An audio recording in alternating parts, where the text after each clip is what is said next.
আসসালামু আলাইকুম। আপনি কি একজন বাণিজ্যিক মাছ চাষী হতে চান? আপনারা কি অরিজিনাল থাই জাতীয় পাঙ্গাস মাছের পোনা অথবা দানি পোনা সংরক্ষণ করতে চান, বা থাই জাতীয় পাঙ্গাস মাছের পোনা কেমন পুকুরে চাষ করা যায়, আজকে এই ভিডিওতে তুলে ধরবো। আশা করি ভিডিওটা সম্পূর্ণ দেখবেন। আপনারা দেখতে পাচ্ছেন 2025 সালে নিউ কিছু মাছের পোনা, যেমন কেজিতে 3000 থেকে 3500 পিস, 1 কেজিতে অরিজিনাল থাই জাতীয় পাঙ্গাস মাছ। তো অবশ্যই আপনারা জানেন থাই জাতীয় পাঙ্গাস মাছের ভিতরে যা 2 থেকে 3 পদের ব্যবসা রয়েছে। সর্বপ্রথম যারা মাছের রেণু উৎপাদন করে, যেমন আমাদের মতো। তো দ্বিতীয় হলো যারা মাছের পোনা নার্সিং করে, রেণু ছেড়ে নার্সিং করে। তৃতীয় বিষয়টা হলো যারা পুকুরে বড় মাছ ছেড়ে অথবা একটু আকৃতি বড় দেখে তারা মাছের পোনা ছেড়ে সেই পুকুর থেকে তারা মাছের কালচার করে বাজারে বিক্রি করে। অর্থাৎ এই হলো পাঙ্গাস মাছের ব্যবধান। থাই জাতীয় পাঙ্গাস মাছের অন্যরকম কালার, যেটা বাদামি বর্ণের, লাল বাদামি বর্ণের থাই জাতীয় পাঙ্গাস মাছের পোনা, এই মাছগুলো বাজারে খুবই চাহিদা। তার কারণ হলো এই মাছগুলো যা 5 থেকে 6 মাসে প্রতিটি মাছের ওজন 1.5 থেকে 2 কেজি প্লাস ওজন মানে বিক্রি করা যায়। যদি সে কেজিতে 100 থেকে 80টা পিস 1 কেজিতে সেই মাছের পোনাগুলো পুকুরে যদি ছেড়ে থাকে। আর যদি কোনো চাষি ছোটো ছেড়ে থাকে আকৃতি, যেমন 1 ইঞ্চি 1.5 ইঞ্চি, ওই ক্ষেত্রে গেলে দেখা যাচ্ছে তাদের 8 থেকে 9 মাস সময় লাগে, কেননা ওই মাছগুলো নার্সিং অবস্থায়, তখন ওই মাছগুলো কালচার করা হবে। থাই জাতীয় পাঙ্গাস মাছের পোনা যারা কালচার করে তারা পুকুরে ছাড়তে পারবে, যেমন প্রতি শতাংশে পুকুরটা অবশ্যই বড় থাকতে হবে। কারণ হলো পুকুর আয়তন যদি বেশি হয় সেক্ষেত্রে থাই জাতীয় পাঙ্গাস মাছের পোনা অতি দ্রুতভাবে বাজারে বিক্রি করা যায়।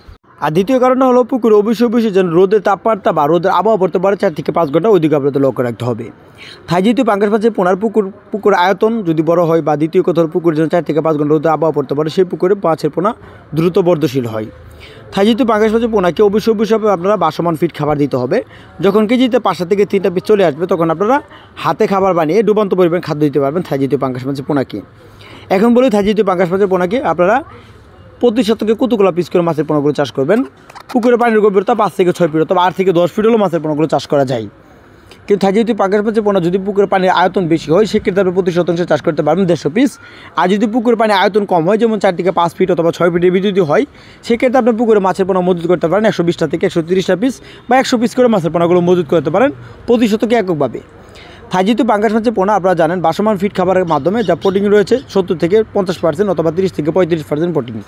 বাজার থেকে যেটা লোকালভাবে কেনা যায়, যেটা 30 থেকে 35% প্রোটিন দিয়ে খাদ্য উৎপাদন করা হয়। আর যখন আপনারা হাতে খাবার বানিয়ে থাই জাতীয় পাঙ্গাস মাছের পোনাকে খাওয়াবেন, সেক্ষেত্রে আপনারা ওইটার ভিতরে যেমন 50 থেকে 60% প্রোটিন দিয়ে আপনারা নিজের হাতে খাবার বানিয়ে থাই জাতীয় পাঙ্গাস মাছের পোনাকে খাওয়াতে পারবেন।